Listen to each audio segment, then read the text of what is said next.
future. There's all types of phaser weapons and stuff going on around him, but this cat is still talking about the spear. He did that for a reason. The main part of the spear that you hold looks like bone, and then when you press the button, a blade comes out.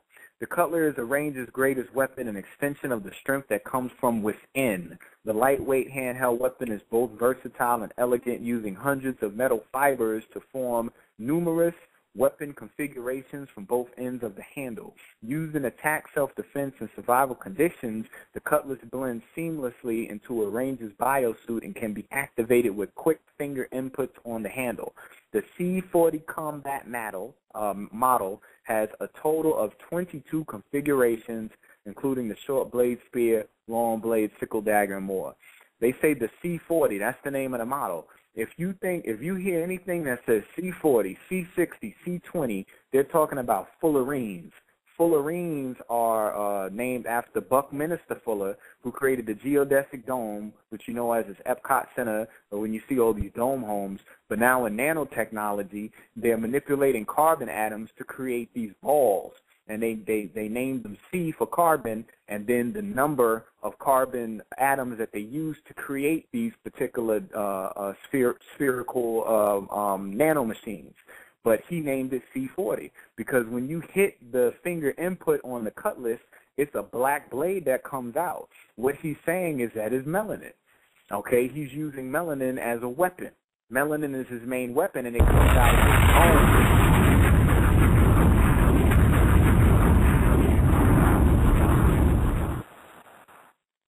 But wait, there's more. Now, why does it have 22 configurations? I don't know. Maybe because there's 22 amino acids, and the 22 amino acids can create an infinite amount of configurations within inside your physiology to produce whatever type of flesh based upon microfibers in your body. Also, there's 22 constellations that rotate over your head that influence the 22 Hebrew letters, which are tones and manifestations of sound. So there's a reason why he chose 22 and why he says configurations, because he's trying to let you know something else is going on here. All right. Conceptions of heaven.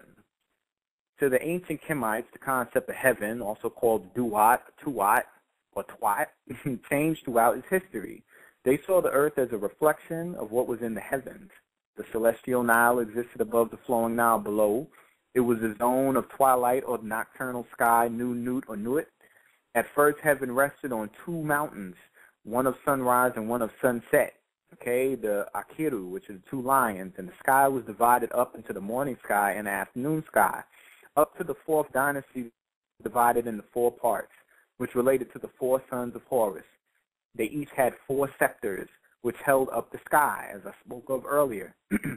These four parts together comprise the astral planes, where one must be balanced in their physical, physiological, mental, and emotional states in order to enter. It was also the land of light. Later, the Duat had more divisions, each with a head god. To enjoy the power to enter into certain cities in heaven, one had to know the various souls worshipped in each of them. Okay, so let's get into the four sons of Heru. When he left the ship, okay, the first animal that he came in contact was a spider. Why the spider? Because we're talking about Anansi. But not just Anansi, we also talking about Neith, which is another goddess of Egypt, which deals with the weaving. But Anansi deals with the story. The story was about to begin. He was starting his story now, okay? The first main animal that he ran into was a baboon, and his father was like, yo, this is your creation. This is your moment, meaning when you encounter anything in front of you, any person, any being, any entity, any scenario, any situation, it's your creation. Time stands still if you take a moment to breathe, and you are going to dictate the outcome of that situation, not the other person. And that's what his father was trying to tell him. However, because he was still young and immature, he jumped to fear and automatically thought that this baboon was going to hurt him. So he picked up a rock and he hit him with it. Now, why was it a baboon? Why was the first thing a baboon? Because he went east first. And one of the four sons of Heru is Happy. and Happy is the baboon, okay? It's a baboon head, one of the canoptic jars. Anybody listening, y'all can Google it, look it up right now. There's 4 canoptic jars. We're going to go through all 4, and his journey through Earth was him going through the 4 sons of Heru, or the 4 cardinal points, all right? Happy the baboon represents air, lungs, okay? And he's also known as the runner. Before he encountered the baboon, he was given by his father these 6 cases of liquid gel to coat his lungs, because the atmosphere of Earth has changed and is no longer breathable to humans. So he had to inhale this gel in order to breathe. But Happy rules air in the lungs, so that's synonymous. Then they call Happy the runner. Well, as soon as he encountered these baboons, he got chased. So his first thing was he had to run. He was running through the forest, all right? So right after taking the gel to coat his lungs, the first encounter is with the baboon, and he begins to run, heading in the direction of the sun, which is east, okay? The deity that is over Happy is Nephisis, which represents nature, okay? It's the nature of the forest and the trees and the most intoxicating beauty of nature. So that's why after he crosses the river, he ends up running into the leech, and the leech ends up sucking his, intoxicating his blood, okay? He has to administer an antitoxin in between his lungs, going straight to the heart. So this is all energy of Happy, all right? So after that event, then he deals with the next son of Heru, which is Dua Mutef, which is a jackal-headed deity, which looks kind of like Anubis, all right, or Ampu. Okay, Dua Mutef is the earth and the stomach. It rules the stomach, all right? And it represents the direction of north, okay? So when you're dealing with the underworld of Ampu, that's intoxication. Anytime someone's intoxicated, you know, you think of the liver, but it's mainly the stomach, because it's through food poisoning. You know, people hurling over there, holding their stomach. They're saying stomach is hell, you know what I'm saying, in the Bible, because that's where the hydrochloric acid is at. Remember, he was on the floor, he was curled over, holding his stomach like he had food poisoning. That was the stomach energy right there, the Dua Mutef. It also rules earth, and he had to lay there. His father told him after he took the antitoxin, he said, very good, cadet, but now you have to lay there. And he laid there. He had to lay there on the earth, okay, like he got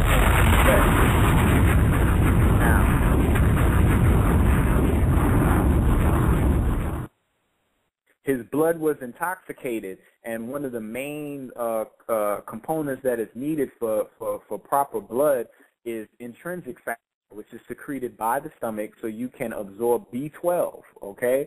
So this is all synonymous with the stomach, all right? Paralyzed, he was paralyzed also, so he had to just chill there and sit and rest in the duat. Like I said, it was north. If you think of north, anything due north, you know, North Pole, you're dealing with the Arctic, you're dealing with the cold. And when he had to wake up, because of the temperature fluctuations that are on Earth now at this time, you know, it could shoot all the way up to 80 degrees and shoot all the way down to minus 10. What up, world? Uh-oh. Y'all still there? Hello? Hello? Yeah, you good, bro. Okay, good. All right. So it starts to freeze. Everything starts to freeze, okay?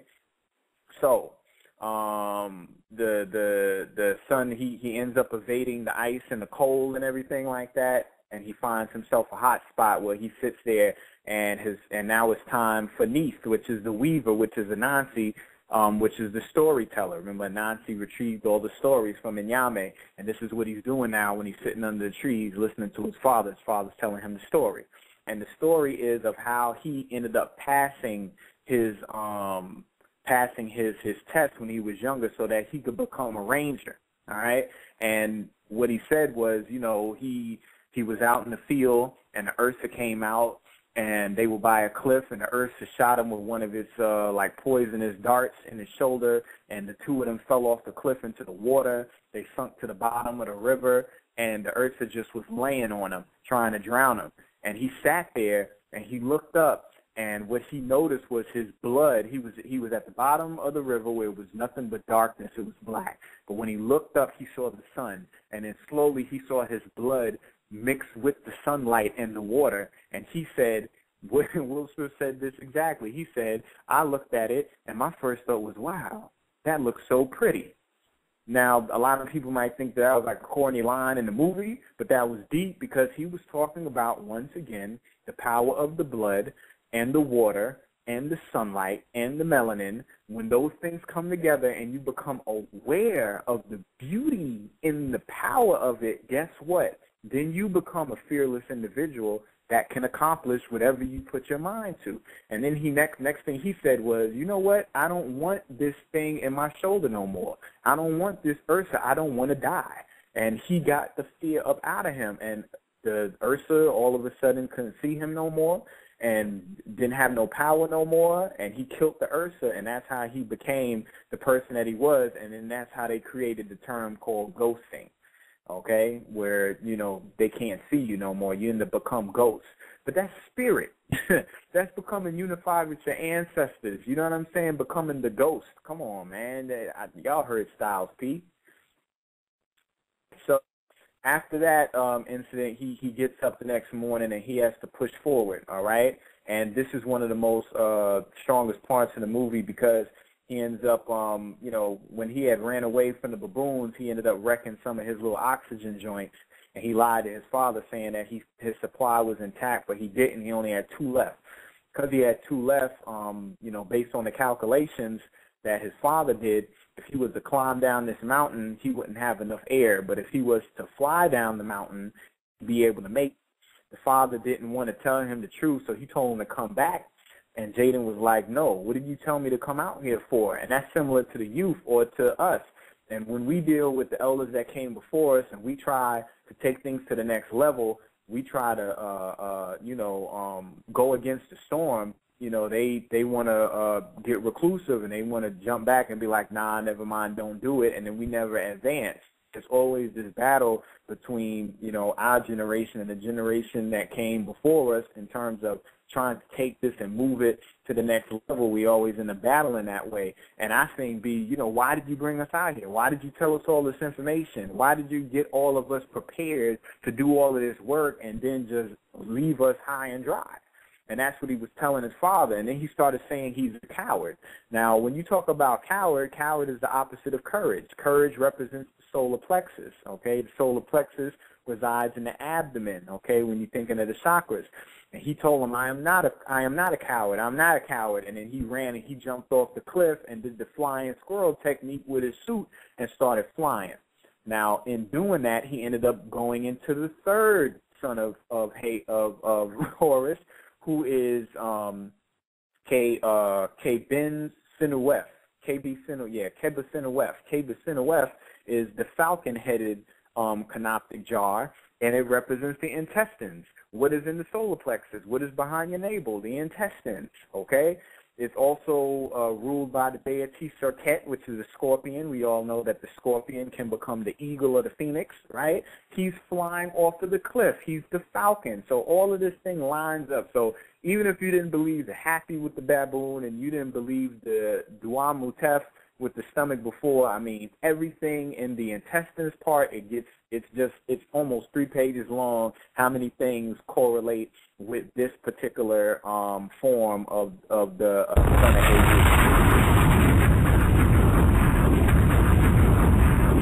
Okay? Oh, all along, I thought this was all about Scientology, bro. Yeah, that's what they're trying to tell you. That's what they're trying to say. Yeah, right. Oh, and man. there was somebody came way before L. Ron Hubbard. Somebody came way before that guy in Dianetics. Yeah, now, give him the business, son. Please continue. Now, oxygen, and this is when he displayed to his father, you know, the whole thing about the oxygen not being there. Oxygen is fire. If you look up the word oxygen, it represents fire, okay? He's low on his air supply. He burned it up running. So that's the fire element, okay? Like I said, KB Sinuef represents the falcon, represents fire, represents the intestines, and represents the direction of south, okay?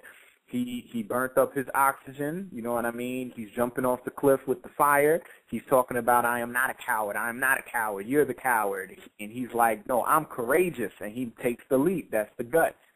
Emotions ignited fiery passions, heated expression. This is all fire. Courage from the gut takes the leap of faith, okay? Leaving stomach and waterfalls, right? Because the stomach is the waterfall. It's where the waterfalls, these jump